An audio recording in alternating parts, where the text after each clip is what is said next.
குழந்தையே, ஒரு விஷயத்தை தீர்மானிக்க வேண்டும் என்றால் அதை பற்றிய எண்ணத்தை திடமாக உருவாக்கி அதையே பழக்கமாக்கிக் கொள்ள வேண்டும். அந்த பழக்கம் உனது குணமாக மாற வேண்டும். இந்த குணம் உனது தலைவிதியை மாற்றும். நீ வீட்டை விட்டு வெளியே கிளம்பும்போது எங்கே போகிறாய் என கேட்பார்கள். இதற்கு என்ன பொருள்? உனது இலக்கு எது என்பதுதானே. எங்கே போவது என எனக்கே தெரியவில்லை என்பாய். நீ இலக்கை தீர்மானிக்கவில்லை என்று பொருள். இலக்கில்லாமல் நீ விரும்புகின்ற இடத்துக்கு போக முடியாது. முதலில் இங்கே போக வேண்டும் என்று நீ உறுதியாக நினை. இந்த நினைப்பே தீர்மானம் ஆகும். அது உன் கால்களை அந்த இடத்தை நோக்கி நகர்த்தி கொண்டு போகும். எதற்காக போகிறாய் என்பதை மட்டுமே தீர்மானித்துக்கொள். அதை மட்டுமே உனது மனக்கண்கள் பார்க்கும்.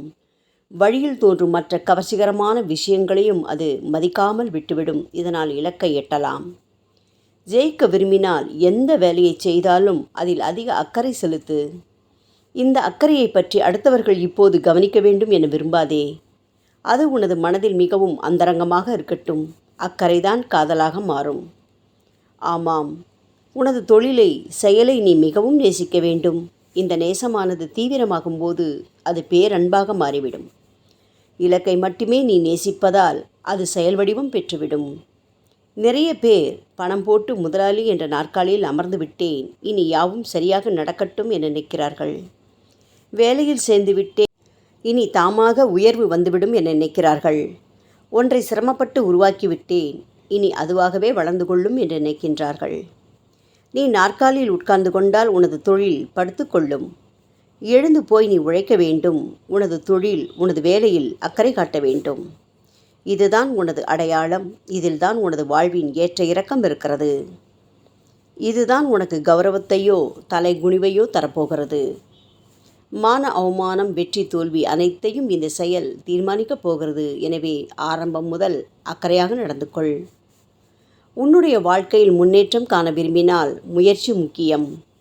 வெற்றி பெற சில இலக்கணங்கள் கூறப்பட்டுள்ளன. குமரகுருபரர் தன்னுடைய நீதிநெறி விளக்கம் என்ற நூலில் சொல்லியுள்ள ஒரு பாடலை உனக்கு இங்கே கூறுகிறேன். மெய் வருத்தம் பாரார், பசி நோக்கார், கண் துஞ்சார், எவவர் தீமையும் மேற்கொள்ளார், செவ்வி அருமையும் பாரார், அவமதிப்புங் கொள்ளார், கர்மமே கண்ணாயினார். தாம் தொடங்கிய செயலை முடிப்பதிலேயே கருத்து கொண்டவர் முனைப்புடன் இறங்கிவிட்டால் தனக்கு உண்டாகும் உடல் வருத்தம், நோய், களைப்பு என்கின்ற சோர்வு இவற்றை பொருட்படுத்த மாட்டார்கள். பசியை பார்க்க மாட்டார், தூங்க மாட்டார். யார் தனக்கு தீங்கு செய்தாலும் அதை பற்றி கவலைப்பட மாட்டார்.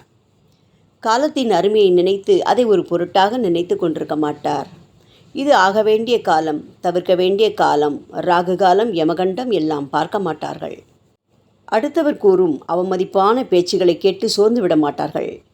தங்களுடைய காரியத்திலேயே கண்ணாயிருந்து அதில் வெற்றி பெறுவதிலேயே கவனமாக இருப்பார்கள். ஒரு செயலில் இறங்கி முயற்சிக்கும் போது அதற்கு யார் யாரோ தடையாக இருப்பதாக ஒருபோதும் நினைக்காதே.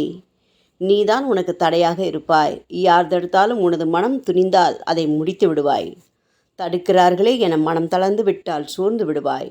எனவே என் குழந்தையே, உன் முயற்சியில் சற்றும் மனம் தளராதே. ஓம் சாய்ராம்.